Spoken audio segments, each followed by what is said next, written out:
최근에 신안군에서 이사만 오면 400만 원을 지원한다는 기사가 나와서 화제가 되었는데요. 아니 이사만 가면 월 400만 원을 준다는 게 말이 되나 싶어서 저도 한번 자세히 알아봤습니다. 우선은 모든 사람에 해당하는 것은 아닌 홍도 분교에 입학하거나 전학하는 부모와 학생을 대상으로 진행을 하는데요. 이사를 오는 가족들에게 집도 주고 일자리도 준다고 하죠. 일자리의 경우 관광지다 보니 식당 보조 일을 하게 되면 월급 320만 원을 약속한다고 합니다. 그리고 여기에 아동수당을 지급하고 있는데 이 아동수당도 기존보다 2배 늘어난 금액인 80만 원을 준다고 하죠. 그래서 이렇게 두 개를 합치면 400만 원이 된다는 겁니다. 월 400만 원이라니 솔깃하지 않나요? 근데 지금 대한민국에서 이러한 보조금을 주면서 파격적인 유인책을 내놓은 곳은 신안군뿐만이 아니라고 합니다. 그래서 오늘 스토크에서는 최근 화제가 된 신안군 400만 원 이슈와 지자체들의 이러한 보조금과 혜택들을 받으며 이사하는 것이 과연 괜찮은 조건인지 여러분들께 알려드리고자 합니다. 안녕하세요. 저는 김영빈이고 미래의 가난에 대비하는 돈 되는 이야기 스토크 지금 시작합니다.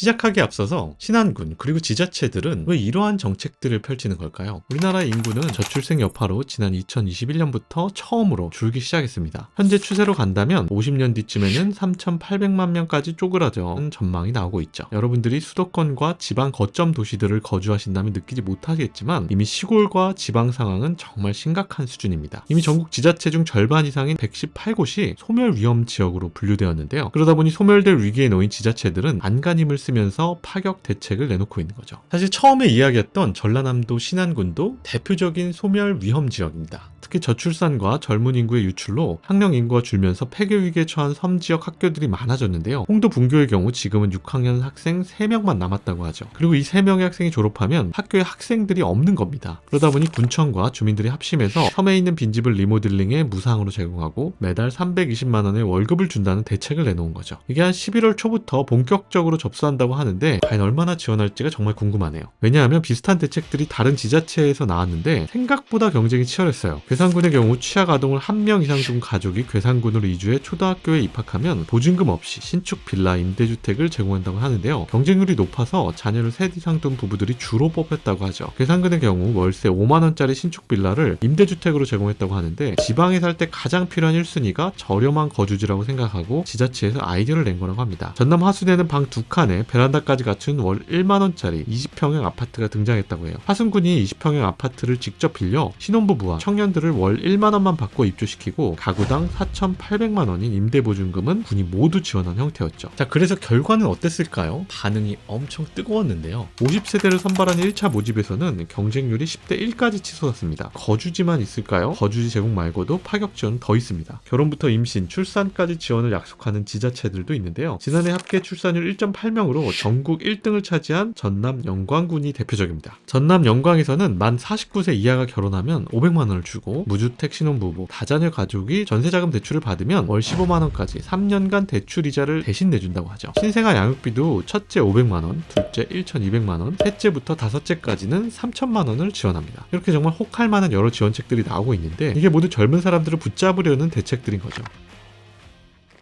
자, 결국 이것만 봐도 지금 대한민국의 인구 소멸 위험 지역이 심각하다는 것을 알 수 있죠. 자, 그러면 이런 지원 정책들을 바라보면서 지방으로 내려가는 것이 현명한 선택일까요? 저는 조금 더 신중하게 접근해 보시라는 말씀을 드리고 싶습니다. 먼저 해당 정책들이 앞으로도 계속 확정해서 내가 받을 수 있다는 보장이 없어요. 모든 게 지역자치단체의 조례이기 때문에 언제든지 뒤바뀔 수가 있다는 거죠. 게다가 사실상 본인이 서울을 산다거나 수도권을 산다면 현재 자신이 만들거나 키웠던 커리어를 모두 버리고 해당 지원책 하나만 보고 내려가야 한다는 건데 저는 위험성이 좀 크다고 생각합니다. 저는 미래의 가난을 대비하기 위해서는 좀 장기적으로 봐야 한다고 생각합니다. 근데 지금 나오는 이런 정책들은 현재 좀 일시적이고 근시안적으로 보이는 부분들이 있어요. 물론 자신이 원래 다니던 직장이 해당 지역 근처이거나 원래 터전이 있다면 다른 문제겠죠. 하지만 수도권이나 서울에서 직장을 다니던 사람이 갑자기 이런 혜택들을 보고 급하게 결정을 내리면 안 된다는 말씀을 드리고 싶습니다. 특히 이런 귀촌, 귀농을 하게 되면 가장 큰 고려사항은 일자리거든요. 시골로 내려가면 할 수 있는 것이 거의 농업이나 어업일 텐데 이 일들이 쉽지만 않을 뿐더러 최근에는 농업만으로 소득을 유지하기 어렵기 때문에 반농 반업, 즉 농사를 지으면서 다른 일을 찾는 게 일반적이에요. 그리고 농업을 하거나 어업을 하거나 여러 일을 찾으려면 그 지역에서 정보를 찾는 게 쉬워야 하거든요. 마치 우리가 사람인이나 알바 채용 사이트와 같이 도시에서 쉽게 일자리를 구할 수 있는 플랫폼이 있어야 하는 거죠. 근데 시골 지역은 그게 쉽지가 않아요. 그래서 결국 현지 주민들을 통해서 이러한 정보들을 얻어야 하는데 외지인으로 내려가서 해당 주민들과 관계를 맺고 소통하는 게 또 쉬운 일은 아니죠. 결국 저는 이 혜택들과는 별도로 내가 금융 수입이나 별도의 수입을 얻을 수 있는 백업 플랜을 챙긴 후 내려가는 것이 중요하다는 말씀을 드리고 싶습니다. 특히 저는 수도권의 부동산이나 배당이 나오는 주식 등에 적어도 기본적으로 별도의 자산 포트폴리오를 분배해 둔다면 막연한 귀농, 귀촌보다는 훨씬 낫지 않을까 싶습니다.